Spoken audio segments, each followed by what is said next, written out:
Hey folks, Michael Mann with Michael Mann Security Services. Welcome to the Security Management Minute. We're going to talk about intermediate weapons for private security. Hey, if you want to get a hold of us, get us at contact@michaelmannsecurityservice.com, or you can call me directly at 615-956-3912. So let's get into it, folks.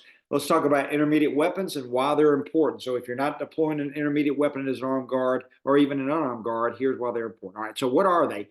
So basically, I've got a definition here, but intermediate weapons are those tools where the use of like empty hand control, or specifically soft empty hand control, is not going to be effective, but the use of deadly force is not going to be authorized. So you're in a situation where the level of resistance from the subject is going to be at a level to where you can't deal with this with empty hands. All right. So these tools include things like OC spray or pepper spray, what's known as LAR resin capsicum, batons or impact weapons, and also those conducted energy devices or tasers.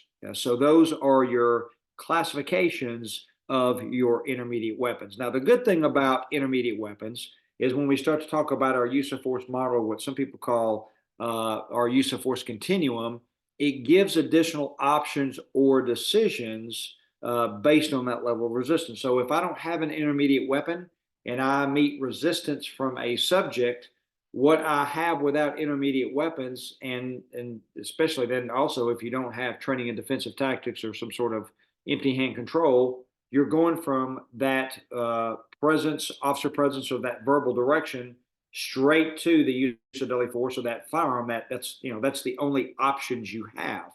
So intermediate weapons do give you another option, and it helps you make better decisions. So that's a good thing about having them. Now, intermediate weapons are also going to be based on training, so you just can't carry those as an officer. Most states, including the state of Tennessee, are going to require you to get training and get a certification card to have the ability to carry that intermediate weapon. And then also that's resources.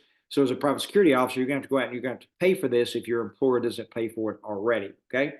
Then, of course, legal requirements for this. Well, I've already talked about this with licensing in the state of Tennessee. Most other states are going to require that same thing. And of course, also requirements, we start talking about legal stuff.